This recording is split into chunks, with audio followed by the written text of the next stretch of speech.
You can safely assume that anybody that went through the extra effort to avoid U.S. Border Patrol was not an asylum seeker by default. Por favor, ¿cuántos eran? ¿Ah?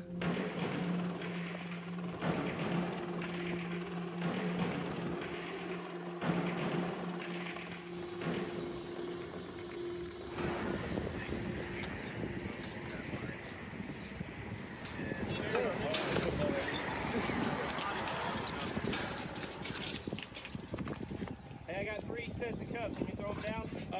We got stringers here. Yes, Lexi. Yeah. We had 2 people walking at the cemetery. Uno a la vez. Pa' acá, pa' este lado.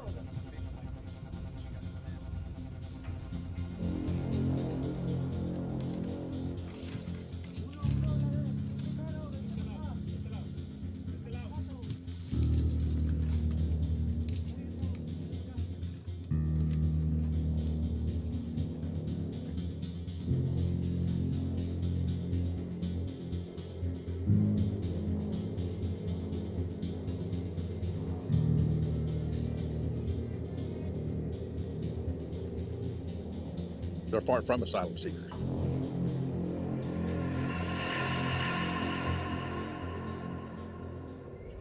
We're getting a little everything. We're catching sex offenders, murderers, people that have been deported for various heinous crimes.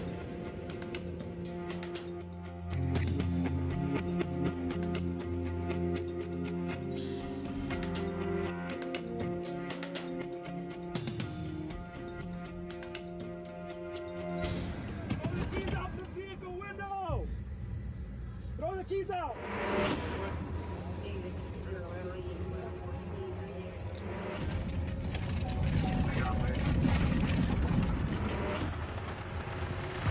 Give me a black Dodge pickup, 2500 at least.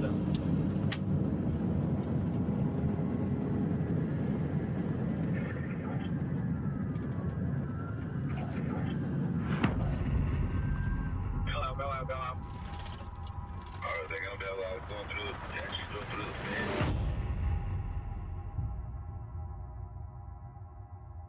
These are the types of border images we're used to seeing.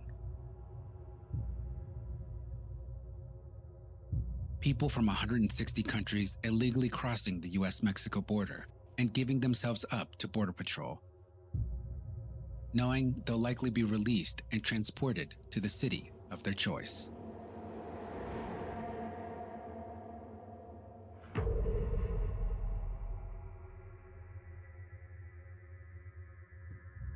But what about the ones who evade Border Patrol? These are known as the Gotaways.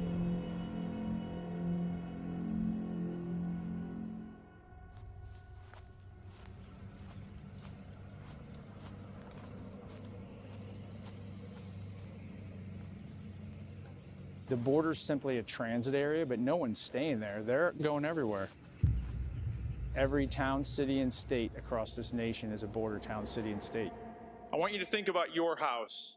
When someone comes to your home, do you expect them to come to a certain place and maybe announce their presence in a certain way? When you go to someone else's house, what do you do? Where do you go?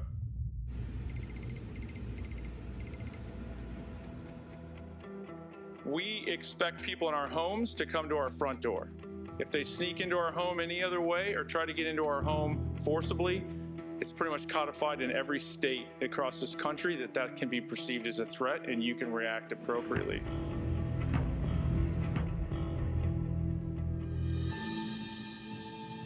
At our national level, we have ports of entry, 328 of them that are established as our front doors, and we just ask everybody to go through that front door, period. The United States Border Patrol's job is to simply patrol in between those ports of entry, in between the front doors, and just make sure nobody comes into our home outside the front door.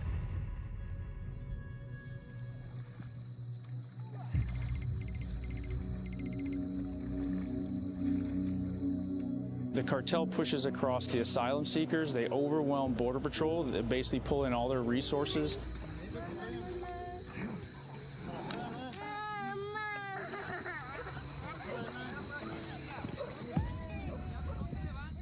They have scouts out watching every part of the border. They figure out which sections of the border are now vacated. And then that's where they push through the people that do not want to surrender. Those are going to be the potential terrorists, the criminals, people that have been deported before, the real threat to the U.S. Their primary goal is to circumvent the checkpoints, go undetected, and walk from point A to point B, where they're going to be picked up and transported easier to Houston, Dallas, Kansas City, whatever their final destination is. We have no clue who they are or where they're going. That's the scary part. They're walking in broad daylight, most of them, and unhindered. I mean, the odds are with them that they're not going to get caught. Nationwide, since January 2021, Border Patrol agents have detected 1.7 million gotaways. In the Del Rio sector, agents report between 10,000 to 15,000 known gotaways per month. They have no idea how many more they didn't detect. We're going to do what we can to stop. I mean, A, it's against the law. B, I can't, in clear conscience, just sit back and do nothing while these people get into Oklahoma City or Kansas City or Detroit or whatever and commit some type of heinous crime. It may not be today, it may not be tomorrow, but somewhere down the road, if somebody rapes and kills somebody, and we find out that they came through here on my watch, that's unacceptable. Kinney County lies in southwest Texas and shares 16 miles of international border with Mexico. About 3,100 people live in the county.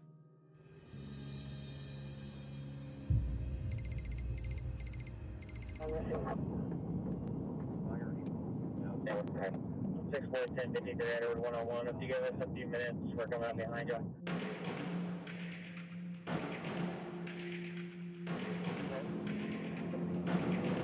10-4, they're not stopping. We've already lit it up. We're passing the election point. Go ahead and call it 10.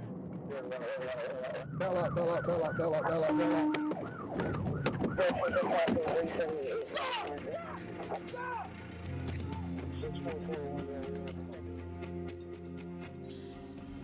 This is what's called a bailout, a term that's part of the everyday conversation in Kinney County.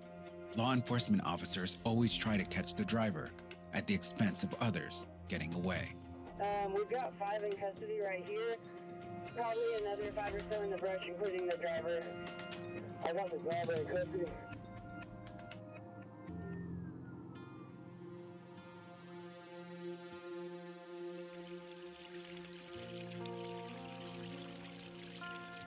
I moved here in Brackville in 1985 when I joined the U.S. Border Patrol. And this was my only duty station in the Border Patrol, so I've seen the dynamics of the county for, 37 years now? And a lot of the people in town, I've seen them grow up. Years and years ago, this was the mecca sheep and goat raising. Wool, mohair, all that kind of died down in the mid to late 80s. Well, then the exotic hunters took over. A lot of our tax base, a lot of our income comes from these hunters. There's an individual here, he's got a lot of property leased out. One of the pastures is 3,000 acres, which is bigger than most ranches in the county. But he's got 3,000 acres here, he's got leased. He can't do anything with it because they keep cutting the fence. The smugglers come through, they're not just cutting a hole to walk through, they're cutting it from post to post. So you're talking about a 20-foot section of fence, gone. Can't put cattle in there, can't put deer in there, can't have hunters come in. He's got $9 million worth of property that he can't use. They come through our place like it's a highway. I have been woke up at night at 11, 12, 1 o'clock in the morning with them banging all over my doors, my windows. I've had to use my pistol to run them off. It's become a dangerous, dangerous thing to live every night of your life wondering. I sleep with pistols under my pillows, pistols in every room, pistols on my nightstand. It's just crazy. I live 25 miles from the nearest place. 911 doesn't help me a bit.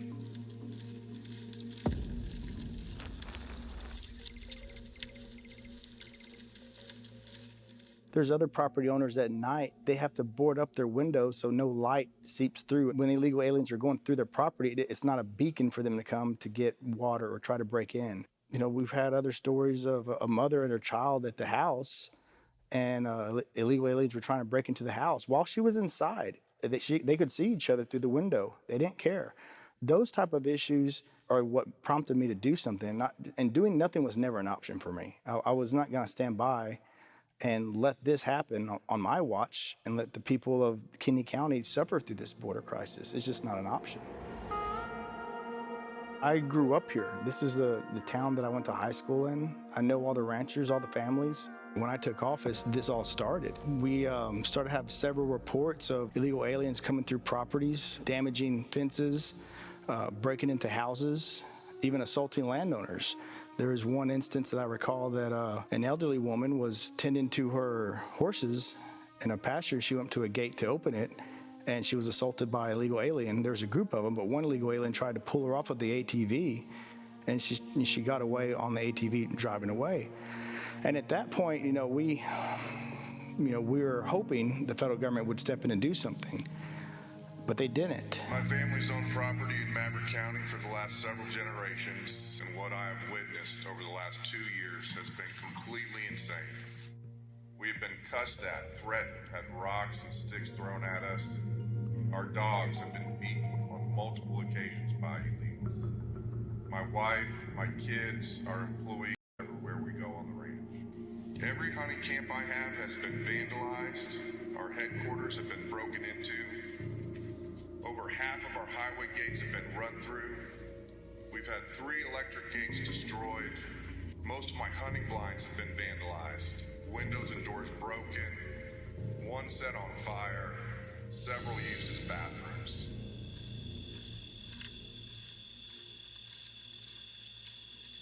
There was 5 of them, 5 men. These men had surrounded my house. They were banging on my back door. They were banging on my front door simultaneously. They were looking through our windows in my daughter's room, in my little boy's room. They were all the way around the house. Luckily, I was able to get home quick enough to stop anything from happening. It's a very scary situation knowing that we're this far out. We shouldn't have any trespassers on our property. We are way out in the middle of nowhere. It took Border Patrol 1 hour and 7 minutes to get here. We've just been kind of cast to the wolves, and we're just left to deal with this problem because nobody else wants it. The people in Kinney County and in all counties along the border dealing with this, they aren't enjoying the freedom and the rights that are guaranteed in the Constitution, the right to property and enjoyment of life. We had a county resident in a vehicle where their worker was out on the ranch. They were driving the ranch vehicle, and they come across a person laying in the middle of the road, and they get out to render aid to that person. It would end up being an ambush. 4 more individuals came out of the brush and assaulted him and left him for dead. Luckily, he wasn't injured seriously, but they stole his vehicle and left. The worker that was assaulted and beat up, he was a legal alien under the H-2A worker visa program. So he was here legally, bettering his life to send money back to his family. Yet he gets jumped and assaulted and injured by illegal aliens doing it the wrong way. That's this border crisis in a nutshell.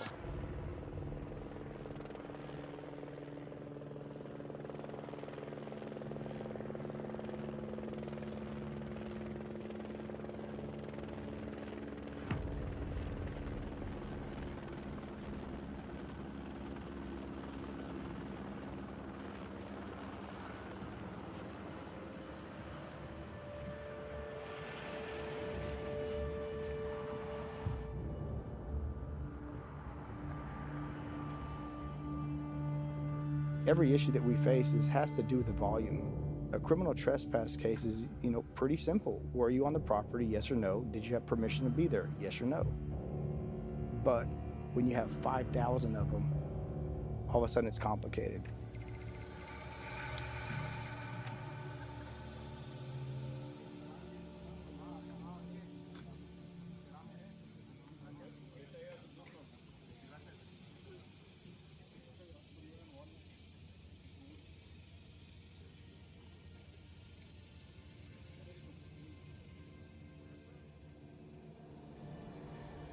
In April 2021, Brent Smith drafted a state of disaster declaration for Kinney County. This inspired dozens of other Texas counties to follow suit. And by the end of May, Texas Governor Greg Abbott declared a state of disaster and launched Operation Lone Star, a way for small counties to get resources they need to beef up their response. This is an operation that's going to be similar to what we've done in the past, where we provide a surge of resources to the border. Under Operation Lone Star, more Texas troopers were sent to border areas to try to stop the human smuggling.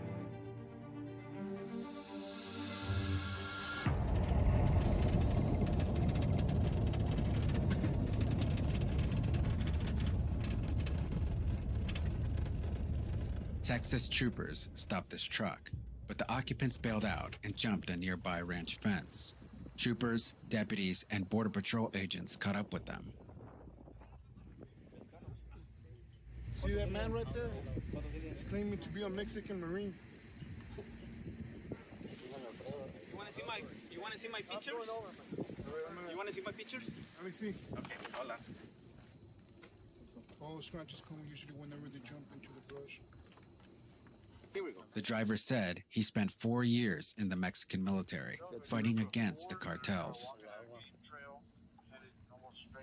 So as you can see, we don't face regular people when they're out here. Yeah, because for the cartels, I fight for the cartels, you know. ¿Tú peleas por un cartel? No, peleaba pa que no tuvieran los carteles, ¿sabes? He said he's lived in Texas for more than 10 years, working in the roofing industry. He took the truck from his job, without permission, to pick up the 3 Mexican nationals who he said are his friends. He has a warrant out for his arrest for drunk driving in San Antonio. The 3 men had paid $220 to get to the U.S.-Mexico border. They said the Mexican guide took them to the border, and then the cartel took the rest of their money. They were in debt another $5,000 to get from the border to Dallas, where they were planning to get a job in construction to pay off the debt.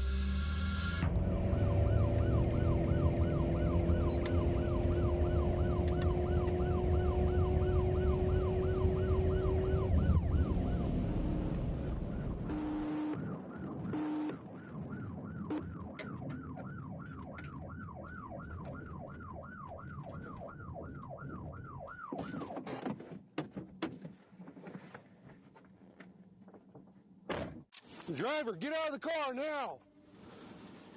Get out. Step back. Stop. Get down on your knees.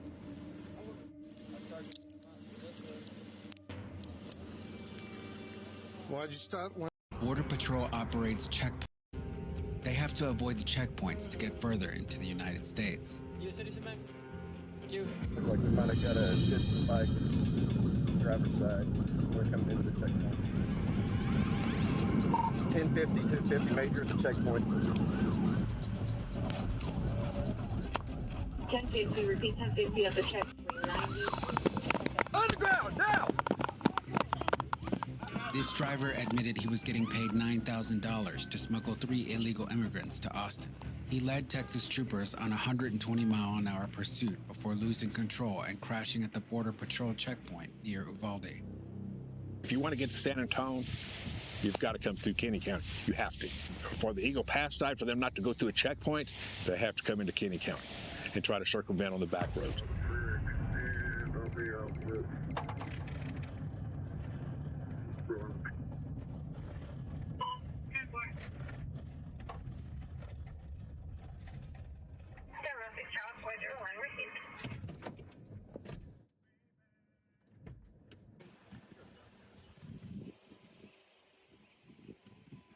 We got some in the trunk too.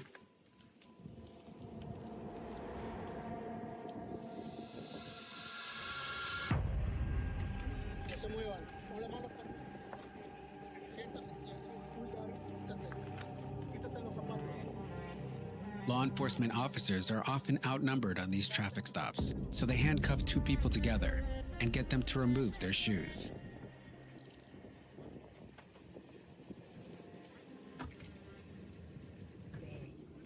See what more information we get, phone numbers. The driver, he already broke to $1,000 a head.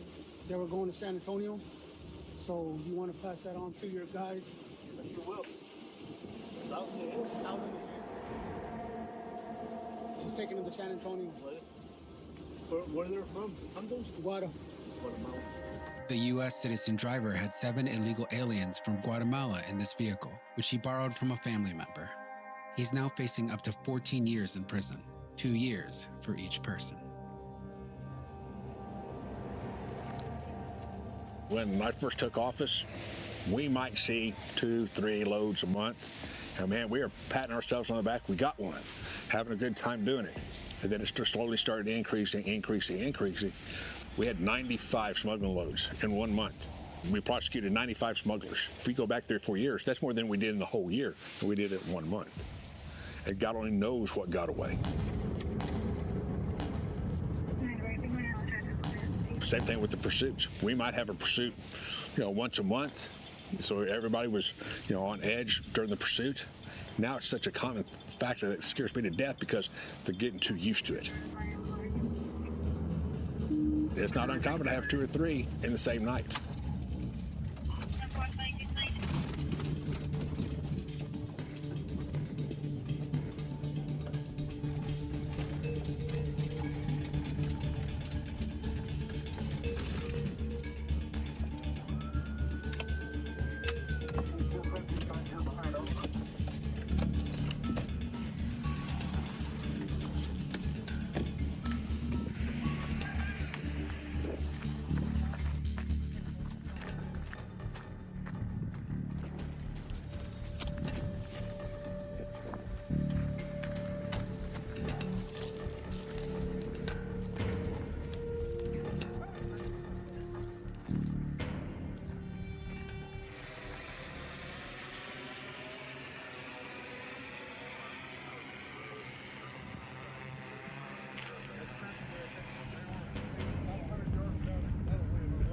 Recently, we're seeing them pursuits on the same highway at the same time. That stretches my resources beyond belief. At any given time, I've got 2 deputies working. Who covers the rest of the county?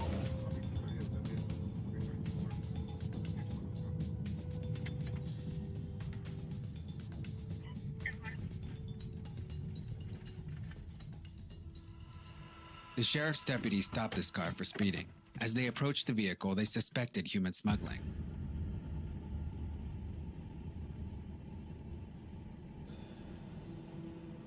The deputies confirmed the driver had 2 passengers with him, and they were transporting 2 illegal aliens.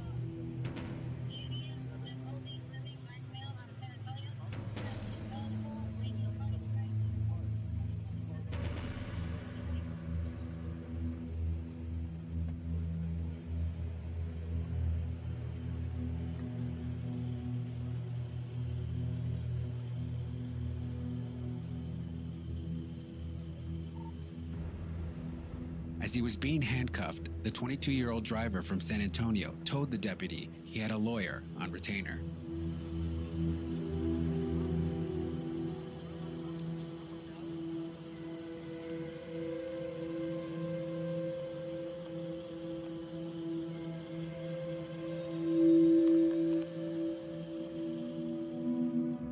The deputies checked documents and searched the car. Border Patrol arrived to pick up the illegal immigrants.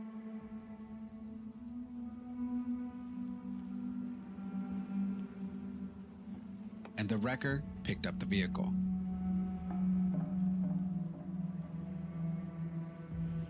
The deputies took the suspects to the sheriff's office for questioning.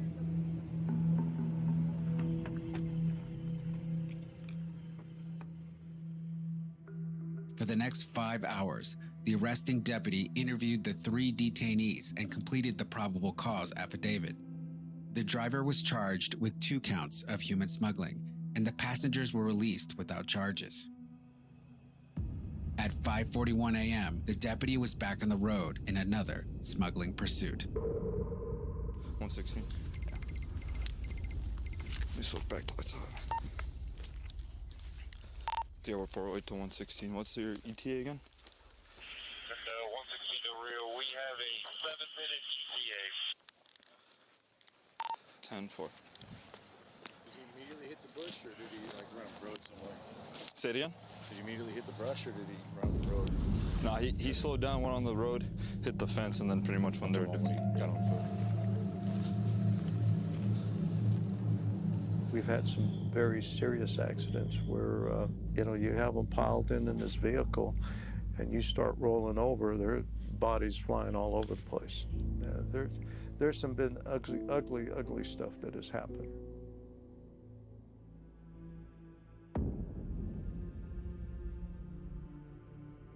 But we have seen more railroad-associated incidents than we normally get.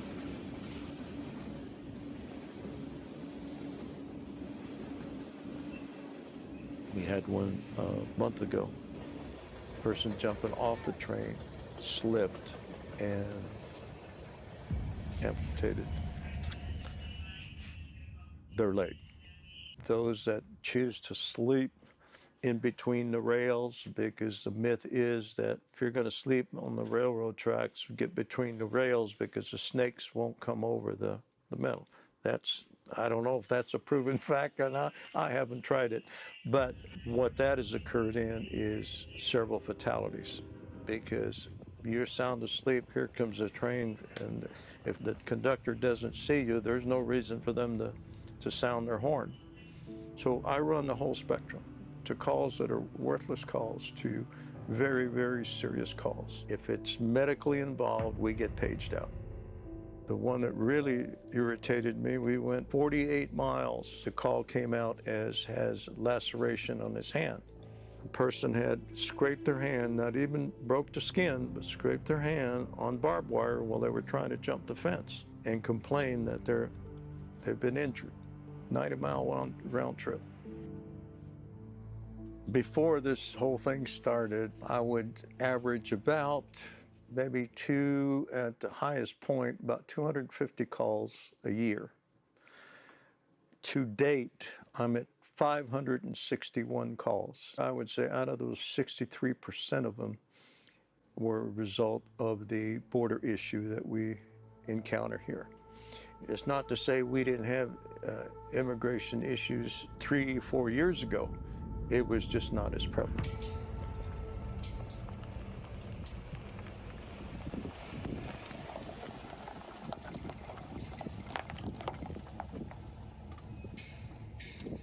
Of course, every administration, every time we've had a presidential election, we've seen an upkick in illegal immigration, because there's always that dream that there's going to be a blanket amnesty.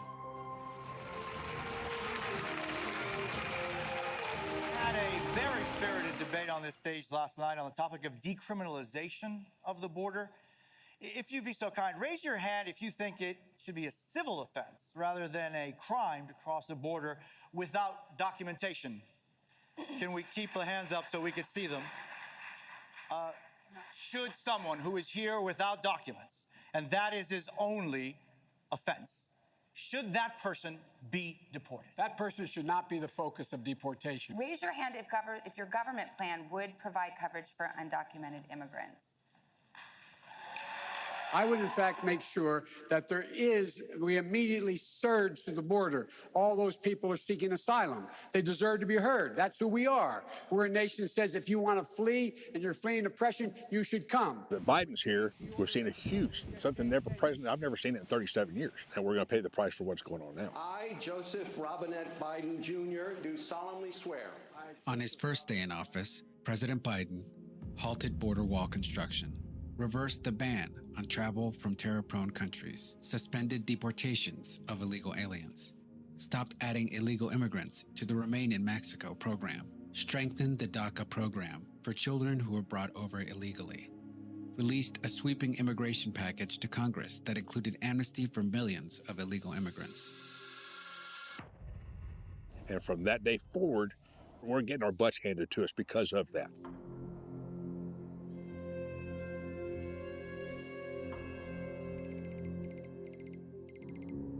During a felony traffic stop, law enforcement uses extra firepower. On this stop, Texas troopers ran a license plate and the vehicle came up stolen out of Houston.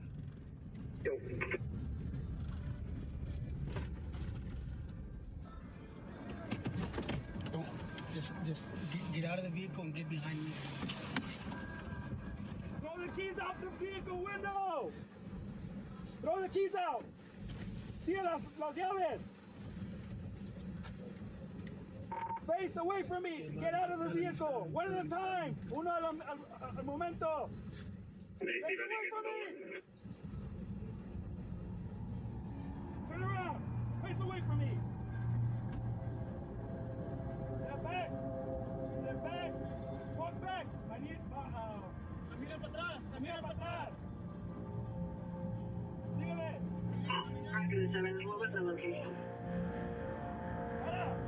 They were on 1572 Mountain 9. This is actually where we're at. Manos afuera. Manos afuera. No se mueva. 2 illegal immigrants from Honduras were arrested. One said he had lived in Houston since 2012. Troopers said they were probably on the back road to pick up and smuggle some illegal immigrants. The driver was charged with unauthorized use of a motor vehicle, but the local jail was full, so the charges were filed at large, and Border Patrol took the 2 men into custody.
There are hundreds and hundreds of miles of border right now as we speak that are completely unpatrolled because Border Patrol is overwhelmed processing these quote-unquote asylum seekers. For example, during the Haitian incident in Del Rio,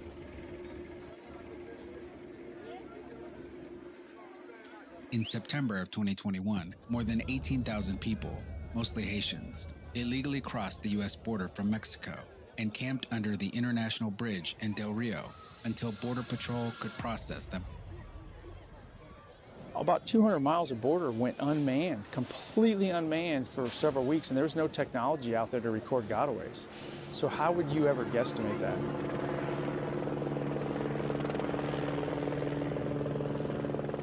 Out here, if you see people walking through the brush, they're breaking the law 100%, guaranteed, because they're on your property without your permission. I think my first year, I kept notes, and I think Border Patrol apprehended around 37 individuals in 2014 on our property. I'm getting 200 people a night on average on my trail cameras for 2 years solid now. It started out, there was a few from the Congo, Uzbekistan, Pakistan, China, and then your typical Honduran, Guatemalan, El Salvadorian, a few Mexican. I kind of lose track of the other ones, but it's endless. A lot of them that are walking through are trying to get to San Antonio or Houston as a way to get somewhere further. I've talked to them wanting to go to New York, Chicago, Philadelphia. We have met a few that go to Denver and then Seattle. We're kind of getting numb to it all. We had 4 groups caught this morning. They're chasing another one right now with Border Patrol. We're 15 miles away from the border, and we're not the only property around here. Every neighbor all the way around is dealing with this, and their neighbors and their neighbors. So yeah, I don't know. Not sure what we're gonna do.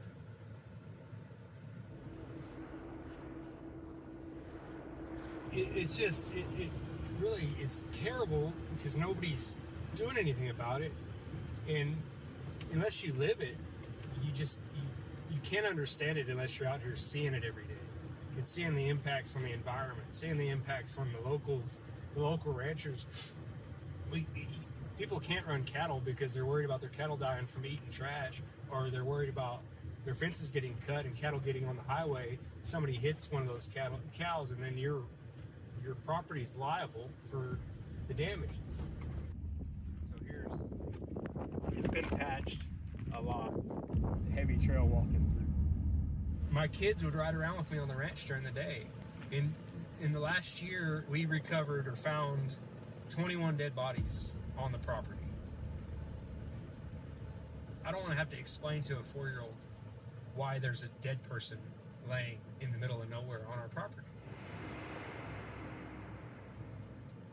If they're breaking in your house to get water, or they're breaking in the house to cause harm to you, how would you handle the situation? Because you don't know which one they're coming to do. And my wife didn't want to have to kill somebody in self-defense inside our house in front of our children. I've actually moved my wife and kids off the ranch due to safety reasons. I don't want to put them in that danger. Our total damages, financial loss is tough to estimate. I'm looking at about $300,000 right now for this year that we've incurred, and that is simply putting a Band-Aid on a bullet hole. That has nothing to do with replacing anything. If we were to replace everything, it's $800,000 plus.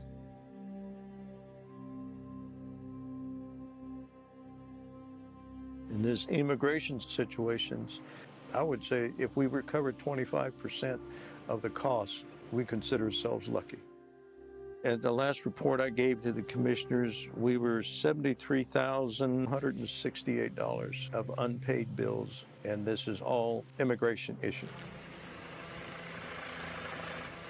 Now, if I have to call a helicopter in, I would say anywhere from $85,000 to $90,000. I'll give you an example. We had a situation with a snake bite. Those vials of what I'll use the term just antivenom, they're about yay big, and they run $1,500 a piece. We carry one in each truck.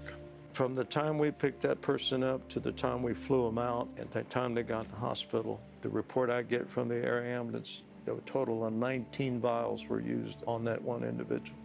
We ate the bill as far as what we did. The air ambulance ate the bill because they're in the same situation we are. They don't have anybody to bill. We bill basically Homeland Security at the federal level, but it comes back not eligible. And so it ends right there. Kinney County residents have had to wait longer for emergency care or for transport to the hospital because ambulance crews are tied up with illegal immigrants. There is an impact on the citizens, and they're aware of it. 048 Del Rio, speeds probably 130. They're gaining on me a little bit. Yeah, we're back to 1080. 1080.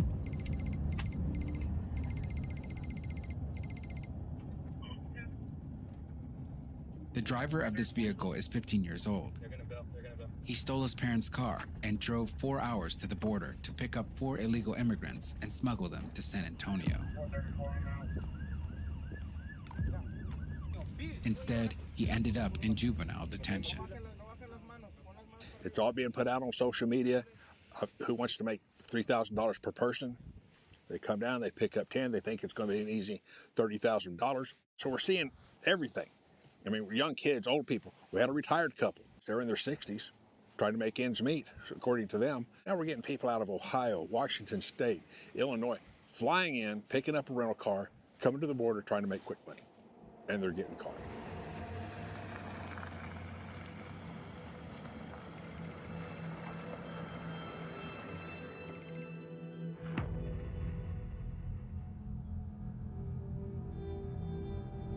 Where are you headed to? I'm headed back towards Canton, Texas. Canton.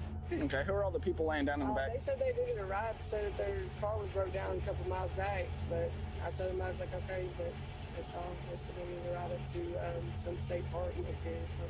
Oh, okay. You don't know them, though? I don't.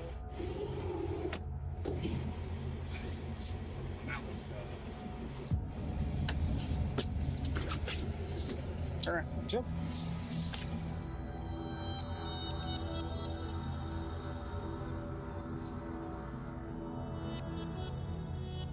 The driver, from Georgia, eventually told Texas troopers that she was offered $16,000 to smuggle the 3 illegal immigrants to Austin.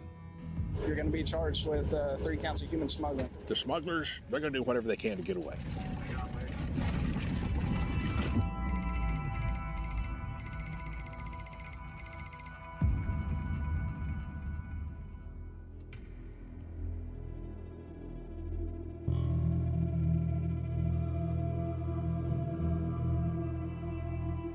we end up in a pursuit like we had last week. 4 people were killed right there, all because the driver didn't want to stop.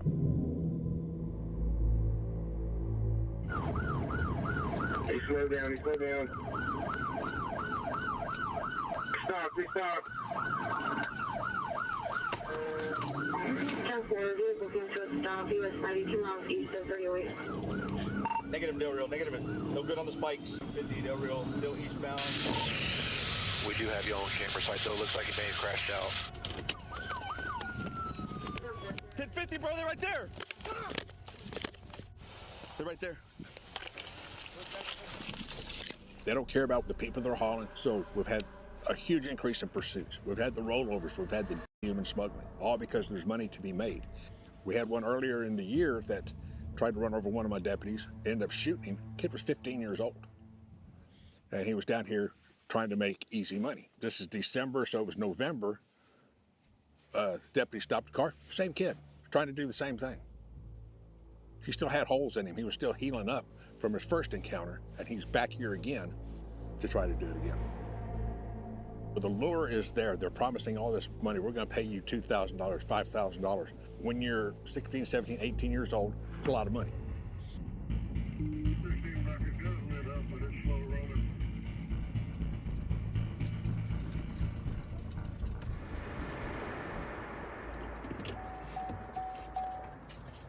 The driver and passenger were both 17-year-old young men from the Houston area, nearly 6 hours' drive from here.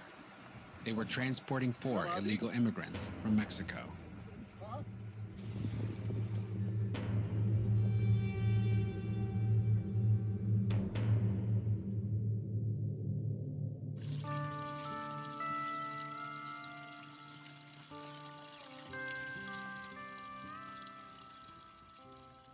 The other thing that makes this thing so hard right now is my jail shut down.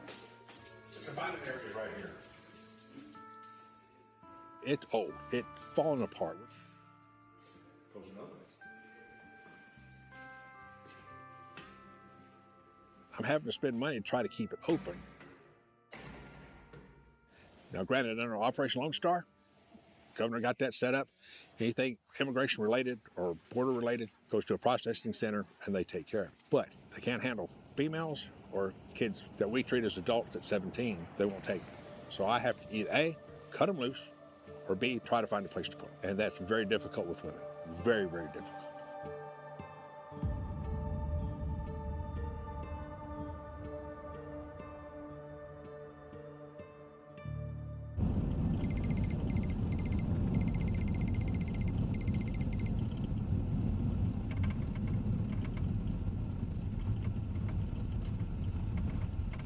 The driver had 1 illegal immigrant in the vehicle and his bank card and ID in her pocket. The passenger, a Mexican national, said he paid $4,000 to get to San Antonio.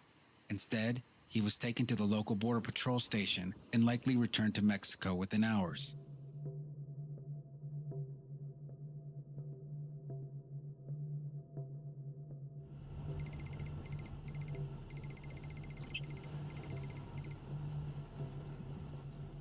Thank you, bud. I appreciate it.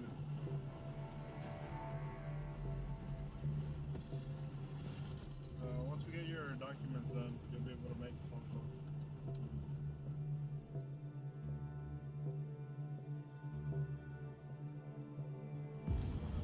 The woman was briefly detained at the sheriff's office before being released. Her charges will be filed at large. They get cut loose. We just have to file what we call file at large, take everything to the grand jury. We go through the steps. The grand jury says, yes, true, bill it. There's enough there to take it to court. We issue the warrant. And once again, they get stopped on the side of the road somewhere. They've got a warrant. They call us, hey, we've got Jane Doe here. She's wanted for smuggling out of your county. I still can't take her because I don't have a place to put her. The problem with Operation Lone Star is it's not securing the border. It's addressing the side effects of open border. So to many ranchers in Kinney County, Operation Lone Star is the only thing standing between them and an open border. But is it securing the border? No. But it's helping ranchers and landowners deal with the side effects of an open border.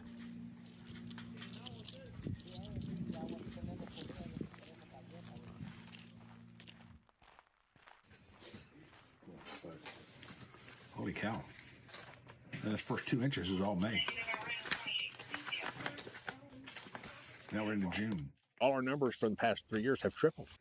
This stack here is everything that's immigration related.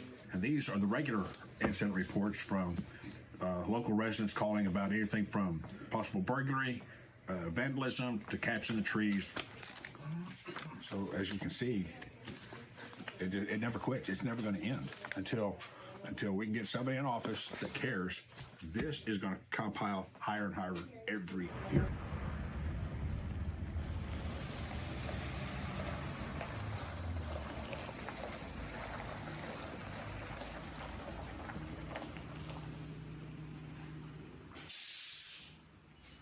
Human smuggling arrests by Kinney County Sheriff's deputies have quadrupled over the last 3 years. These totals don't include the arrests made by Texas state troopers or Border Patrol agents in the county. Human smuggling is a felony and is punishable by up to 2 years in prison and a fine of $2,000 for each person being smuggled. These alleged smugglers are arriving for a court hearing. My predecessor in this office had 5 to 6 cases a month for normal county crimes that are committed, to after Joe Biden was elected, we up to, I think our highest is 600 cases a month. You know, we only have about 3,000 people in the county, yet we've arrested 5,000 people under Operation Lone Star. That's more people that live in the county. When someone gets arrested, they're magistrated in Val Verde County at the magistration center over there. And then they're shipped to the jails that the governor set up, which I think they're capable of holding 6,000 people. At least 50% of them bond out on cash bonds. There's usually an ICE detainer on them before they bond out, which means the sheriff has no choice. He has to release them to ICE, who then does whatever they do. It's kind of a black hole. The problem is, you know, they pay their cash bond to get released, and then usually they never show again. And so whether they're in Mexico or another country, I don't know, but they don't show up for court. And so most of the cases are resolved either by plea deals or a failure to appear in court. We've only had 1 jury trial so far, and the jury took 15 minutes, came back and gave him a full year in jail. I think they see the writing on the wall that you don't want to go to trial in Kinney County.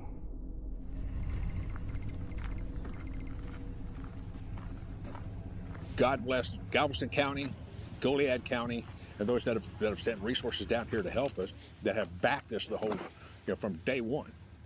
Galveston continues to send people over here every week. We'll get 5 or 6 of them every week there on a rotating basis. They have made a heck of an impact. 28 on, expires February 2023, back to 18 Dodge Strait. East on 334, coming up with Silver Fall. Lieutenant Edinburgh is one of many law enforcement officers for Galveston who have come to Kinney County to help stop the smuggling. 334 is a very, very well-known human smuggling route in Kinney County.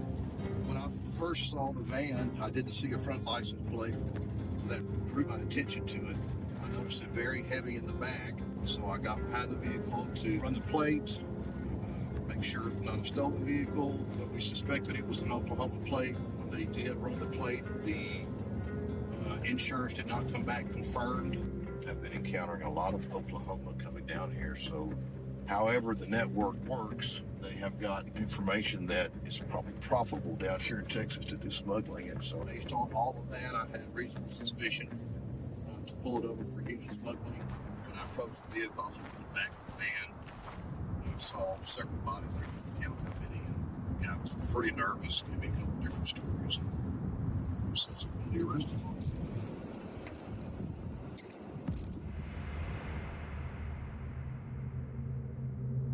Couple, well, they'll be going to the Kinney County Jail for processing. He'll be arrested for human smuggling, and she will be most likely released due to a housing issue. She was the passenger, and she'll have a warrant issue for her arrest later for the same charge. She has her cell phone, so she can call and make some arrangements to get picked up, and the 6 will go to BP for processing. Border Patrol found out later that this man from Colombia is wanted in the United States for child sex offenses.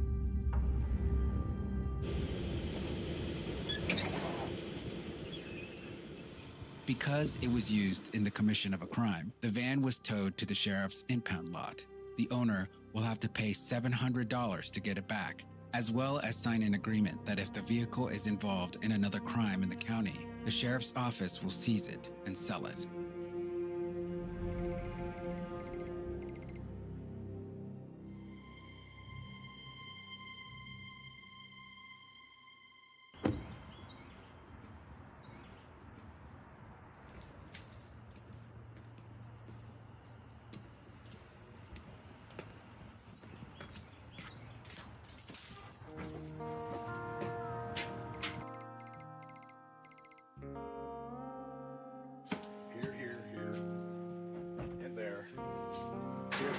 Are all guns that we've seized in the last 18 months. Okay, of course, we got the AR there. We got this hand cannon that won't even fit in a box.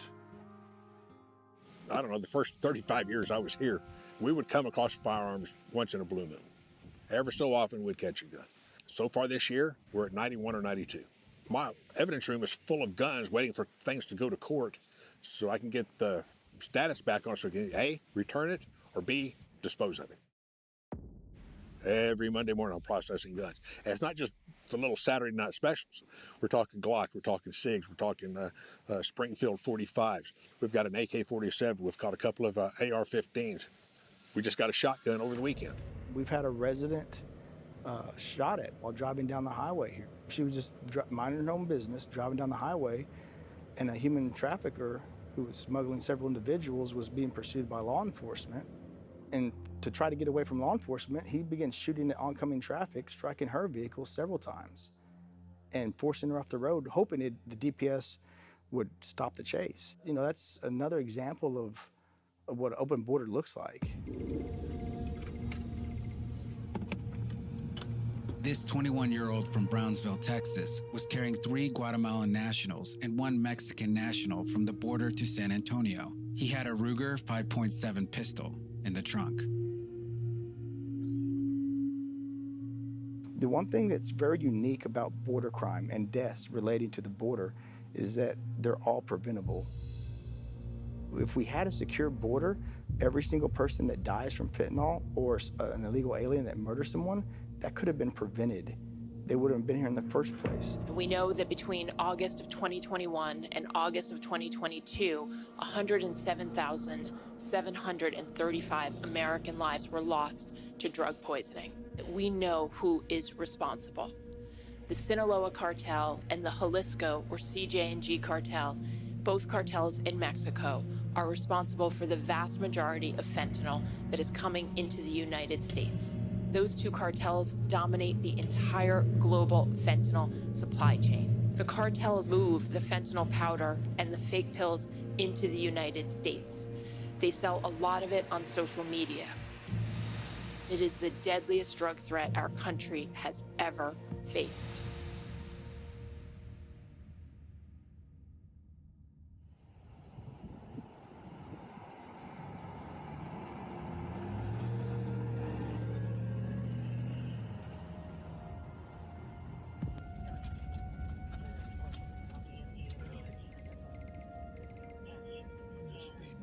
Deputies stop a truck 3 blocks from the school campus in the morning as children are walking to school.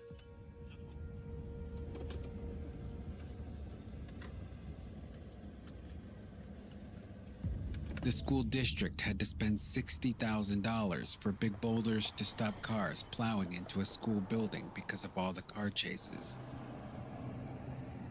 Since then, the school has added perimeter gates and badge readers to access buildings.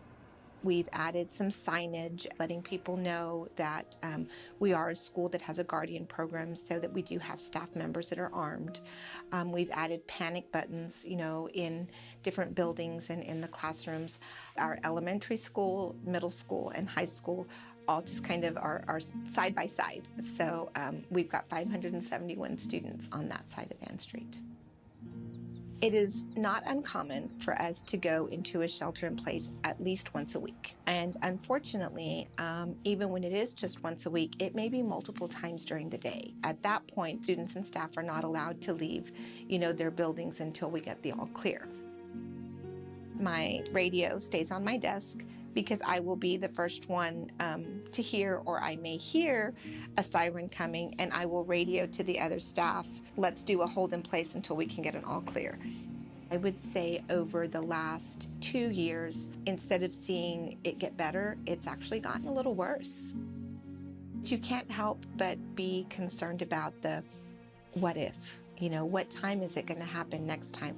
Where are students going to be? And these chases happen so frequently and so often without warning that I do worry about their safety in the simplest act of crossing a street.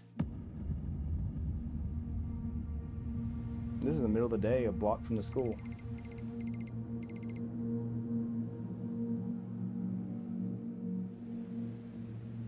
There we go. That's the guy right there.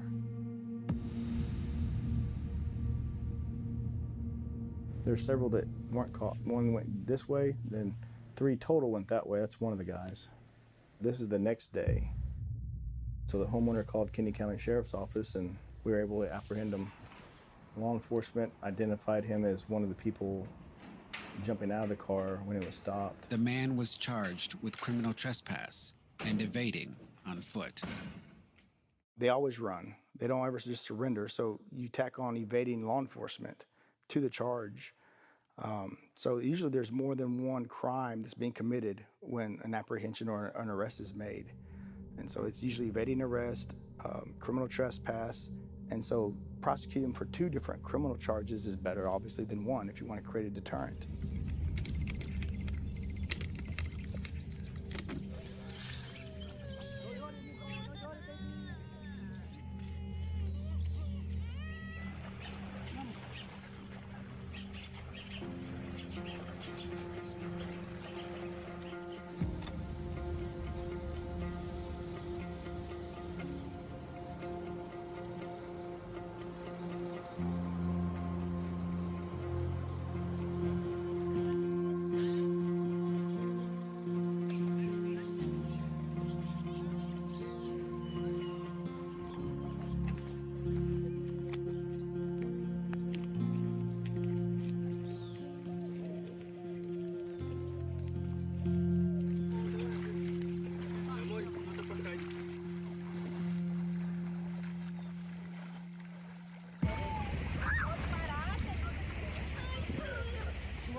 Two out of 3 migrants traveling to the U.S.-Mexico border say they experience violence on the way, including abduction, theft, extortion, torture, and rape, according to Doctors Without Borders. They hire this smuggler, someone they don't even know, and they trust them on this 800,000-mile journey. Even if they're paid, with cash up front or whatever, lots of times these people risk being assaulted, beaten, robbed by these people. There are cases where the women, with the expectation of getting raped, prepare themselves by getting on birth control or taking birth control, for the purpose of the journey. They're being abused on the way over here. They're being abused once they get here, and they're being abused when they hit their final destination. We talked to a girl not too long ago. We picked her up in the brush, and she was from Honduras or Guatemala, one of the two. She was in debt for $5,000 to get from Honduras to the border, and from the border to San Antonio. Her final destination was supposed to be the East Coast, but she was going to be in San Antonio for a while, working, before she met her final destination, which was going to cost her another $5,000. So it's indentured slavery. You're going to have to pay that back sometime. And a lot of them don't have a choice. This is going to be your job. You're either going to be a cook, you're going to work in a sweatshop, or you're going to work in the sex industry.